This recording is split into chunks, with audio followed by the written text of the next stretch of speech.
السلام عليكم ورحمة الله وبركاته. kusoo dhawow daacad 25 channel. fadlan haddaa saaxiib nagu cusub tahay nagu soo biir. inaad nagu soo biirtaa waxay noo tahay farxad iyo dhiirigelin.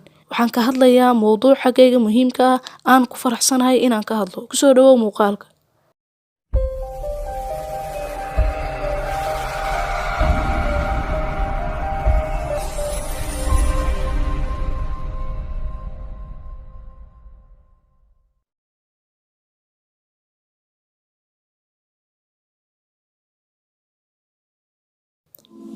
qaladaad waxaan halkan kasoo gudbinaynaa ilaa iyo dhowr qodob oo ah kuwa qaldan haddana aan ku dhaqanno oo caadiyeysanay. midda koowaad, aadaanka. waqtiga aadaanka muhiimad ma siino. badankeena waxaan aragnaa waqti aadaanka u socdo ay dadka qaarna ay ku mashquulsan yihiin sheekooyin iyo waxyaabo maalaayacni ah, halka kuwa qaarna ayba muusig dhegaysanayaan. midtaasna qalad ayay nagu tahay. waxaa loo baahan yahay waqtiga aadaanka u socdo in la aamuso lana dhagaysto mu'adinku wuxuu dhahayo lagana daba dhaho, oo waqtigu aadaanka dhamaadana lagu duceysto ducada aan wada naqaano dhammaanteen. midda labaad, waxaa naga dayacan salaada subax, khaasatan da'yarteena. midtaasna 90% waxaa sabab u ah habeenkii oo aanan waqti fiican seexanin. habeenkii oo aad xilli hore seexato waxay kaa saacidaysaa inaad subaxdii waqti fiican soo kacdo. subaxdii oo xilli hore aad kacdana faa'iidooyin badan ayay ku leedahay.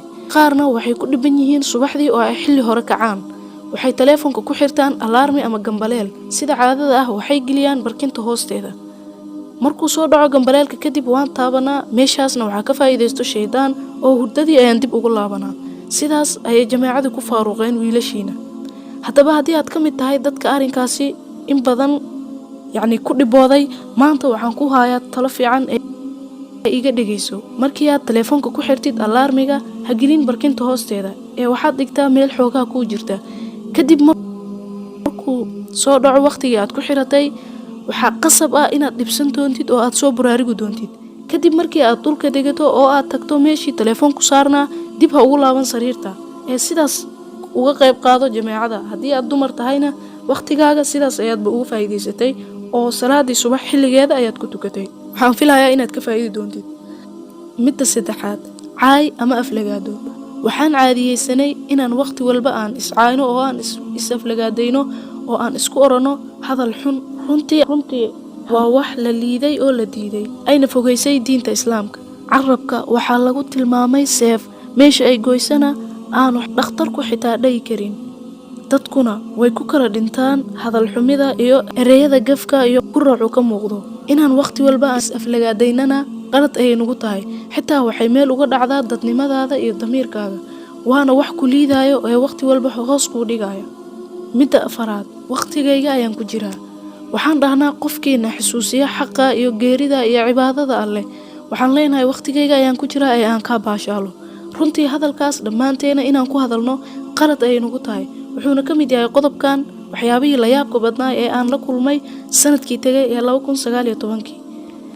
kolay ma doonayo hadda inaan ka hadalno waxyaabahaas, balse waxay ka mid tahay waxyaabaha naga qaldan oo aan ku dhaqmayno.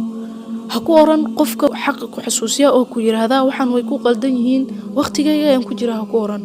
ogowna qofkaasi ku waaninayo waa qof wanaag kula doonayo iyo meel fiican adduun iyo aakhiraba.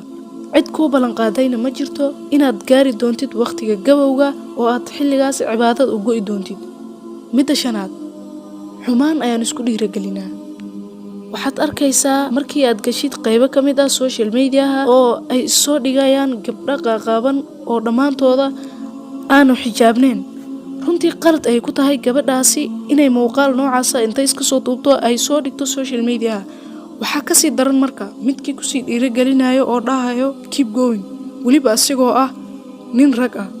midtaas qalad ay kugu tahay oo dadnimo kuuma ahan. miyuu dhintay damiirkaaga oo aadan lahayn qalbi damqanaya markaad ku leedahay walaasha oo qaaban horay igu soco, meel fiican ayaad maraysaa, oo ugu dambeynna aad rabtid mustaqbalkaaga inaad guursatid gabar xafidan oo dhowran. midtaasi macquul maahan. oo ma awoodi weysay meeshaas aad ka dhahday keep going inaad dhahdid walaashay is-astur dhahdo oo aad waaniso?